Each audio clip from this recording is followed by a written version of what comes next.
Hey guys, and welcome back to another episode of Federico Talks Watches. Today, I answer your questions, such as what do I think of AP's partnership with Marvel, and is it a scam to bring your watch for service at an AD?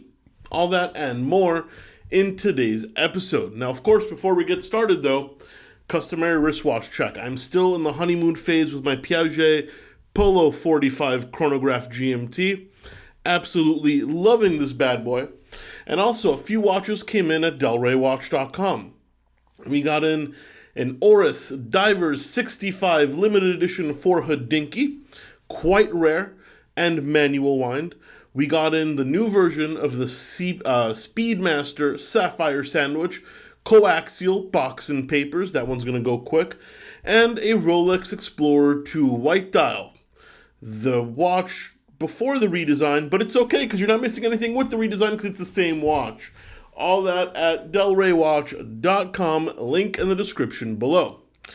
Anyway, guys, these are the questions you asked me from my Instagram account. That's at Federico Talks Watches.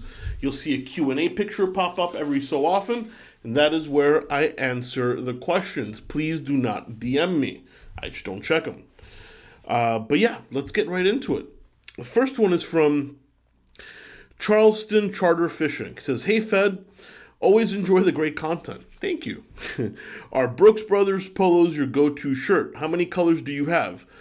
Brooks Brothers polo, yeah, I mean, as far as polo shirts go, absolutely my go-to. I've been wearing them for 10 years, some of which are in my collection are still 10 years old. I've probably got easily over 30 of them. Between 30 and 40 Brooks Brothers polos in pretty much every color, usually solid colors. Not really big into the stripes, but I do have a couple of striped ones too.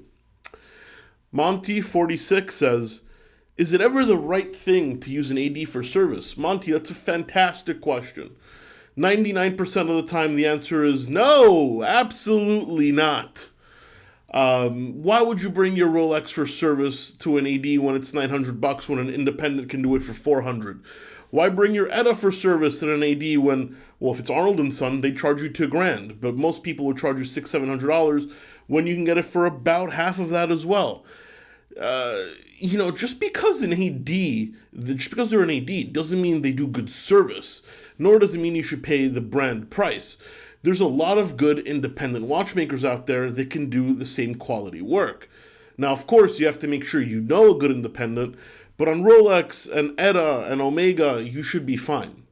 Watches that I would bring to an AD, though, are complicated FP Journes. FP Journe, I'd bring it to an AD. Anything with a strange complication, maybe if it's a sonnerie or some kind of strange calendar, I'd bring it to the brand.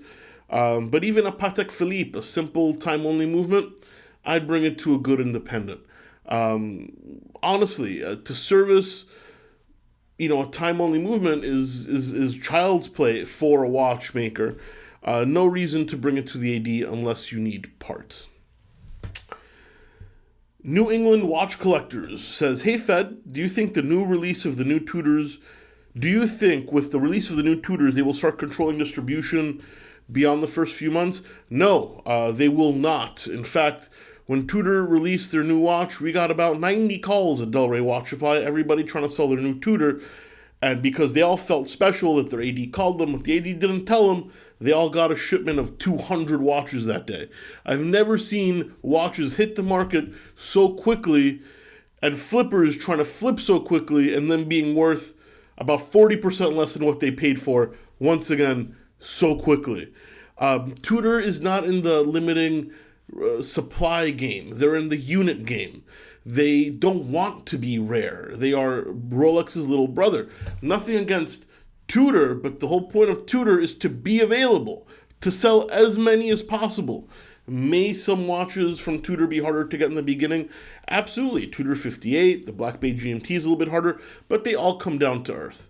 Tudors are not collectibles. Tudors are mass market entry-level watches to get people into Rolex. That is just the truth. Rigabriele says, titanium versus steel, pros and cons. Titanium is harder to dent. It's lighter. And it has a cool look if you're into that. However, steel is easier to work on, easier to polish, harder to scratch, but easier to dent. Steel is also significantly cheaper. That's pretty much the pros and cons. Iacono Nicolas, my friend from Napoli, says, "Hey Fed, do you have a favorite Neapolitan tailor? Forza Napoli sempre, saluti di Ischia." Da Ischia. Nicolas. Yeah, I mean, it's a famous tailor in Napoli. It's kind of where my father went and where my uncles went. So I don't have like a secret little small tailor, but Rubinacci. I love Rubinacci and I love Marinella for the ties. But for me, Neapolitan tailoring is the best in the world. But for a guy my size, I probably look a little better in Savile Row clothing.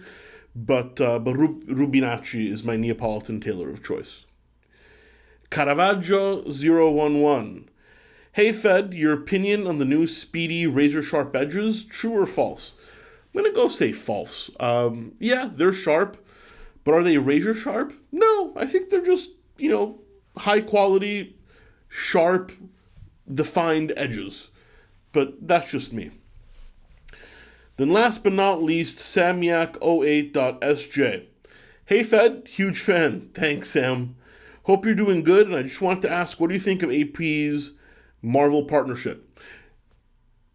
It's a waste of time, it's bullshit, it makes no sense, and what were they thinking?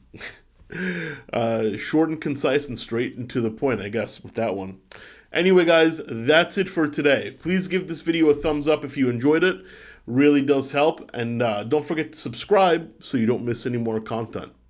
Guys, thanks so much, and I'll catch you in the next one. Take care.